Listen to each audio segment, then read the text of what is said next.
Olá pessoal, tudo bem? Eu sou o professor Francisco, professor de filosofia, e nós vamos dar continuidade ao estudo dos conteúdos do Enem. Essa é a segunda parte da nossa aula número 2. Como eu disse no vídeo anterior, a filosofia é uma importante área das ciências humanas do Enem, e para que o aluno possa ter um bom resultado, é preciso que ele tenha um domínio de alguns conceitos e conteúdos da filosofia, como ética, política, teoria do conhecimento e metafísica. É importante que você tenha estudado e lido o material disponibilizado pelo professor regente e que tenha pesquisado sobre os conteúdos da filosofia moderna e da filosofia contemporânea. A questão número 6 fala sobre o conhecimento. É uma questão do Enem de 2013, começa assim: até hoje, admitia-se que o nosso conhecimento se deveria regular pelos objetos. Porém, todas as tentativas para descobrir, mediante conceitos, algo que ampliasse o nosso conhecimento, malogravam-se com esse pressuposto. Tentemos, pois, uma vez experimentar se não resolverão melhor as tarefas da metafísica, admitindo que objetos se deveriam regular pelo nosso conhecimento.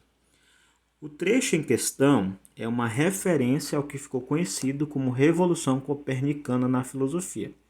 Nele, confrontam-se duas posições filosóficas que, primeiro, a gente precisa entender o que é essa Revolução Copernicana da filosofia. Primeiro, se achava que os objetos sensíveis não produziam conhecimento, ou seja, que o nosso conhecimento era inato, e aí criou-se a teoria racionalista. Depois falou-se que os objetos davam conhecimentos para a gente. Sim, criou-se a teoria empirista. Kant, que é um dos grandes filósofos, juntou essas duas ideias, o racionalismo e o empirismo, em uma só teoria. E isso ficou conhecido como Revolução Copernicana. A alternativa que mais se apresenta como correta é a alternativa letra A, porque ela assume pontos de vista opostos acerca da natureza do conhecimento. Ou seja, para Kant, tanto o racionalismo, tanto a nossa cabeça, os nossos pensamentos, quanto os objetos nos dão possibilidade de conhecer. Pois para Kant, o confronto entre essa posição empirista e racionalista pressupõe que o conhecimento ele está ancorado na nossa relação entre sujeito e objeto, como o filósofo sempre afirmou nas suas teorias. E assim, ele buscou tentar verificar que tanto a possibilidade de pensar sobre as coisas, quanto as coisas em si nos davam conhecimento. Todas as outras alternativas são consideradas incorretas. 7. Nós temos uma questão sobre Schopenhauer, um dos grandes filósofos chamados contemporâneos. Sentimos que toda a satisfação de nossos desejos, advinda do mundo, assemelha-se à esmola que mantém hoje o mendigo vivo, porém prolonga amanhã a sua fome. A resignação, ao contrário, assemelha-se à fortuna herdada, livra o herdeiro de toda e de todas as suas preocupações, para sempre. O trecho destaca uma ideia remanescente de uma tradição filosófica ocidental, segundo o qual a felicidade se mostra indissociável, ligada à letra A, consagração de relacionamentos afetivos, letra B, administração da independência interior, letra C, fugicidade do conhecimento empírico, letra D, liberdade de expressão religiosa, letra E, busca de prazeres efêmeros. Vamos pelas exclusões das alternativas. A letra A, consagração de relacionamentos afetivos, não estamos falando disso em nenhuma forma, nem no texto, nem na pergunta, então não seria. Fugacidade do conhecimento empírico, a gente não está falando sobre o conhecimento e muito menos sobre a possibilidade que os objetos ou as nossas sensações nos dão de conhecer as coisas. Nós não estamos falando de liberdade de expressão religiosa, até porque o Schopenhauer está muito além da Idade Média. Ele já é um filósofo considerado pós-moderno ou contemporâneo. E nem estamos falando sobre a busca de prazeres. Nós estamos falando que para Schopenhauer é necessário uma administração da independência interior, ou seja, ele é conhecido como um filósofo pessimista. Ele afirma que os seres humanos têm que sofrer, ou seja, a vida é um sofrimento para que eles se frustrem e possam realizar ou idealizar aquilo que a gente chama de felicidade. Para ele, a felicidade nem existe. Por isso que ele fala no texto que a satisfação dos nossos desejos, advinda do mundo, assemelha-se o que hoje mantém o mendigo vivo. Ou seja, se toda vez você vai lá e dá uma moeda para o mendigo, ele continua pedindo esmola. Para que ele passe a parar de pedir esmola, ele tem que procurar um trabalho, ele tem que procurar outras características que façam com que ele saia dessa vida. Por isso que a resignação para ele é libertadora. É uma administração da independência ulterior, ou seja, uma autodeterminação da vontade do livre-arbítrio.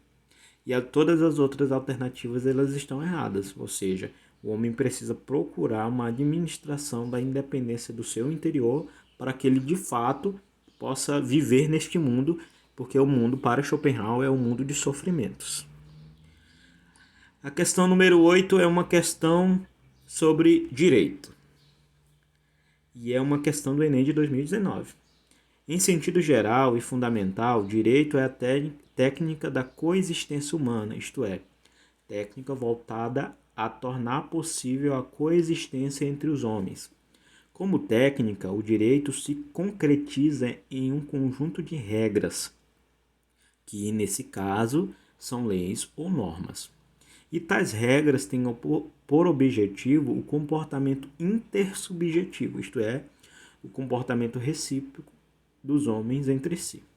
A pergunta é: o sentido geral e fundamental do direito, conforme foi destacado, refere-se a... Essa aqui é uma das mais fáceis. Basta ler o texto para a gente ver que a alternativa correta sempre vai ser aquela que fundamenta aquilo que o texto está dizendo. Ou seja, o direito é a técnica da coexistência humana. Torna possível a coexistência entre os seres humanos. O que a gente está falando? Que os homens precisam conviver socialmente. Ou seja, qual o sentido fundamental do direito? A regulação do convívio social. E todas as outras alternativas estão incorretas, porque nós não estamos falando sobre isso. A letra A, aplicação do Código de Leis? Claro que não. Nós não estamos falando sobre o Código de Leis, nós estamos falando sobre o direito. O Código de Lei é a possível fundamentação para a aplicação do direito.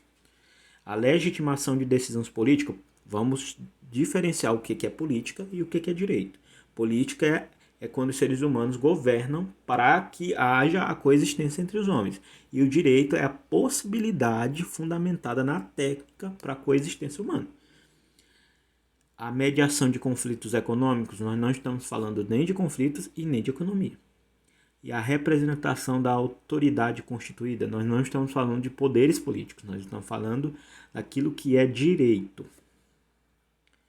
Questão número 9. Nós estamos falando e vamos falar sobre uma das grandes filósofas contemporâneas da política, chamada Hannah Arendt. E é uma questão do Enem de 2019 também. Essa atmosfera de loucura e irrealidade criada pela aparente ausência de propósitos é verdadeira cortina de ferro que esconde dos olhos do mundo todas as formas de campos de concentração. Visto de fora, os campos e o que neles acontece só podem ser descritos como imagens extraterrenas, como se a vida fosse nelas separada das finalidades deste mundo. Mas que o arame farpado é a realidade, é a irrealidade dos detentos que confina, que provoca uma crueldade tão incrível que termina levando à aceitação do extermínio como solução perfeitamente normal. A partir da análise da autora, no encontro das temporalidades históricas, evidencia-se uma crítica à naturalização do... Nós temos aqui uma filósofa que a gente quase não estudou, ou estudou muito pouco, que é a Hannah Arendt. A Hannah Arendt, ela chama a atenção para a desumanização dos indivíduos enviados para os campos de concentração como uma característica presente em regimes totalitários. Ela quer falar sobre a separação, ou seja, a segregação desses seres humanos, principalmente em relação aos judeus e ao nazismo, e que foram retirados da sua realidade e que fundamentavam projetos de violência que são submetidos e enquadrando como uma normalidade. Ou seja, quando os judeus eram forçados a trabalhar nos campos de concentração até a morte, os nazistas e os alemãos da época, eles viam isso como uma normalidade. Então, o que é a pergunta da nossa questão principal? É a partir de ler o texto, né? No encontro das temporalidades históricas, nós evidenciamos uma crítica à naturalização do quê? Do ideário nacional que legitima a desigualdade social? Não, nós não estamos falando de nacionalismo aqui. Nós estamos falando de que sempre que há um autoritarismo, há uma alienação ideológica. E essa alienação ideológica justifica a segregação humana que fundamenta os projetos biopolíticos. Ou seja, nós estamos acostumados, dentro dessa alienação, que fundamenta a ideia de que os seres humanos, quando estão forçados a fazer alguma coisa como era o nazismo, todas as outras pessoas concordavam. Só que essa alienação ideológica não justifica as ações dos indivíduos, e sim faz com que essa segregação humana aconteça. Não é uma cosmologia religiosa que sustenta as tradições hierárquicas. Até porque nós não estamos falando de religião aqui. E nem em um enquadramento cultural que favorece os comportamentos punitivos. Nós estamos falando da segregação humana, ou seja, da separação que o nazismo, que é o texto referente a Hannah Arendt, fazia e que fundamentava os projetos biopolíticos. Isso em todos os regimes totalitários, se nós formos ver na ditadura militar no Brasil. E a questão número 10, que é uma questão sobre Michel Foucault. Essa questão é uma questão um pouco mais complexa, também do Enem de 2019.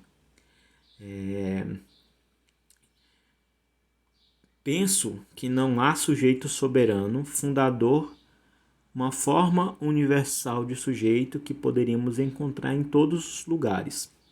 Penso, pelo contrário, que o sujeito se constitui através das práticas de sujeição ou, de maneira mais autônoma, através de práticas de liberação de liberdade, como na antiguidade. A partir, obviamente, de um certo número de regras, de estilos que podemos encontrar no meio cultural. O texto aponta que a subjetivação se efetiva numa dimensão. Essa é uma questão complexa, até porque a gente ainda não estudou o Foucault. O Foucault, ele tem um pensamento que, para ele, não existe um ser absoluto. Para ficar mais claro para a gente, não existe um Deus. Um Deus que é um sujeito absoluto, que pode tudo, que vê tudo, que está em todo lugar. Todo sujeito, ele é uma construção da sociedade. Até a ideia provocada pela ideia de Deus é uma construção social. E o que nós estamos perguntando? O texto aponta que a subjetivação se efetiva numa dimensão. Não é numa dimensão legal pautada em preceitos jurídicos, porque nós não estamos falando de política, nós não estamos falando de direito, nós não estamos falando de nenhuma dessas características. Então nós já excluiríamos essa, né? Por quê? Porque os preceitos jurídicos, eles não estão relacionados ao sujeito, e sim às condições sociais dos homens que estão dentro das sociedades. Letra B não é uma subjetivação através dos preceitos lógicos. Por quê? Porque nós não estamos falando de uma formulação lógica fundamentada na razão para que existam sujeitos absolutos, ou seja, para que exista Deus. Até porque a existência desses sujeitos absolutos sempre vem através de uma fé, né? Letra C. Contingencial, processada em interações sociais. Na verdade, seria essa aqui, a letra C. Por quê? Porque, como eu falei, o pensamento do Foucault, ele apresenta a impossibilidade de que haja esse absoluto. O que é contingência? É a possibilidade de mudança, ou seja, todo sujeito ele se dá através das interações que ocorrem no meio cultural, social. Todos os sujeitos se modificam. Aqui, em todos os lugares do mundo, há uma contingência, ou seja, há uma mudança desse sujeito, não é um sujeito universal. E por isso todas as outras alternativas elas estão incorretas. Eu agradeço, muito obrigado e até a próxima.